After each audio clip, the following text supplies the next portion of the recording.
Hey everyone, welcome back to North of Young Water. Today, Water isn't feeling great. Here's what happened. He got really into his mobile phone and spent a bit too much time on it. His parents found out, got upset, and even worked with his teachers to confiscate his phone. Water told me, yeah, maybe I was on my phone a little bit much, but it's not like I don't care about school. I just need a break. But they acted like I'd given up on my life. I feel betrayed. I don't even want to talk to them now. I'm honestly starting to resent them. I totally get how Water feels. A lot of teens, including me, playing games. But here's something interesting.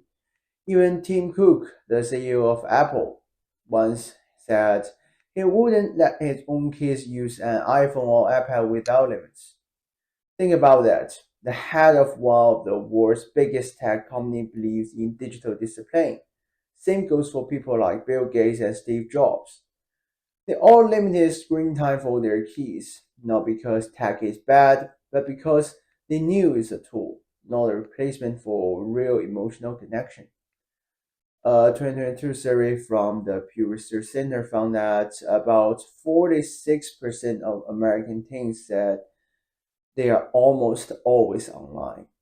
And the Oxford Internet Institute reported that teens around the world spend an average of 3.7 hours per day on their phones. More than half said it's their way to escape pressure. So yeah, phone addiction is a global issue, but let's not ignore why behind it. For many teens, phones aren't just entertainment, they're a way to cope with stress, loneliness, and the need for control. From a psychological perspective, how should we understand this?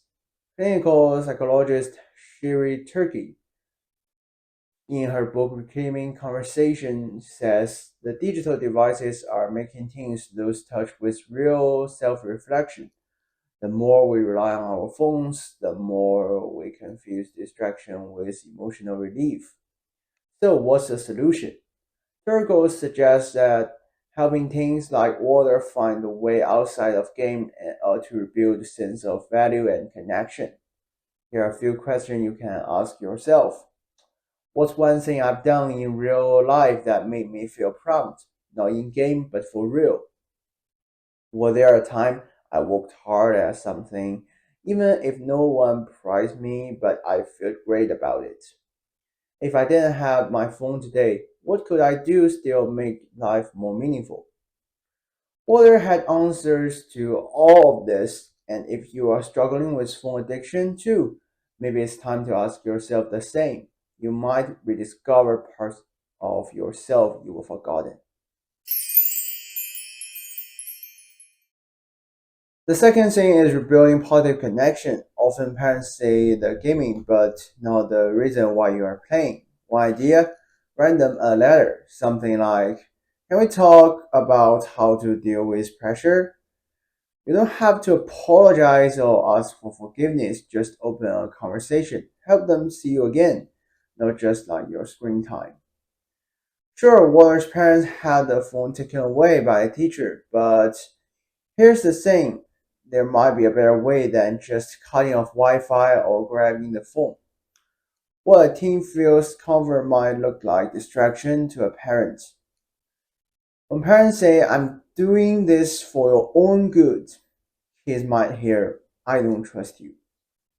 So here's what I suggest for parents. Try saying something like, I worry about how much time you are spending on your phone, but I'm more worried about what might be bothering you lately.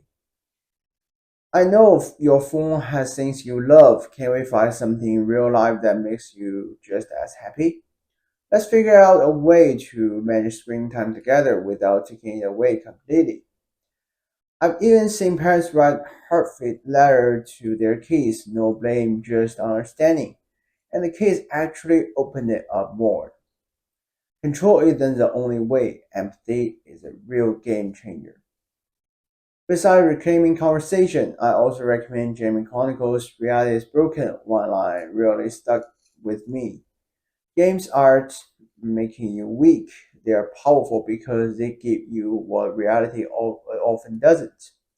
That means we are not supposed to reject games. We are supposed to figure out why they are so appealing and try to build that kind of meaning into real life.